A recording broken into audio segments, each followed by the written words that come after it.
సభ్యుడిగా మనం పోటీ చేసిన తర్వాత ఈ యొక్క కాన్స్టిట్యూన్సీలో ఉన్నటువంటి పెద్దవాళ్ళు ఎవరు నాకు ఎలక్షన్ చేయలే.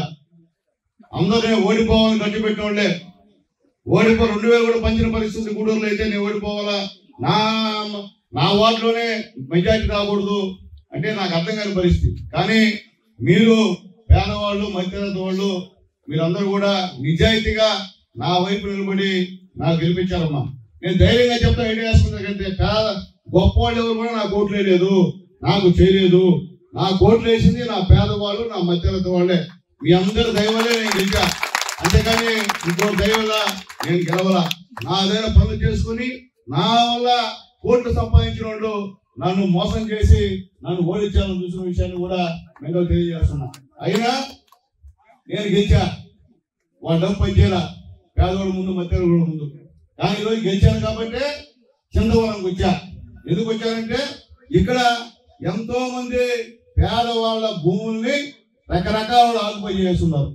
దాదాపు 121 ఎకరాలు, 112 ఎకరాలని పేదవాళ్ళ భూముల్ని ఆక్యుపై చేస్తున్నారు. ఇద్దరు మొత్తం అంతా ఉంది. మీ దగ్గర 10,000కో 20,000కో 30,000కో మహా ఎక్కువైతే ₹1,00,000 మీకు డబ్బులు కట్టి మీకున్న ఆ భూముల్లో వాళ్ళు లక్షలు సంపాదించే కార్యక్రమాలు చేస్తున్న విషయాన్ని కూడా మీకు గుర్తు చేస్తున్నాం.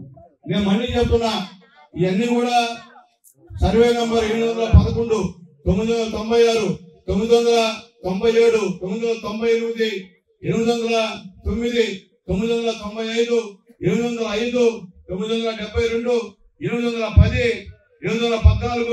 796, 797, 801. ఈ సర్వే నెంబర్లో ఉన్నటువంటి పొలాలన్నీ పేదవాళ్ళవి. మీ దగ్గర ఏం చెప్పి తీసుకున్నారో నాకు తెలియదు. మరిన్ని వీడియోస్ కోసం ఛానల్ ని సబ్స్క్రైబ్ చేయండి. లేటెస్ట్ అప్డేట్స్ కోసం వాట్సాప్ ఛానల్ ని ఫాలో అవ్వండి. ఆ లింక్ డిస్క్రిప్షన్ లో ఉంది.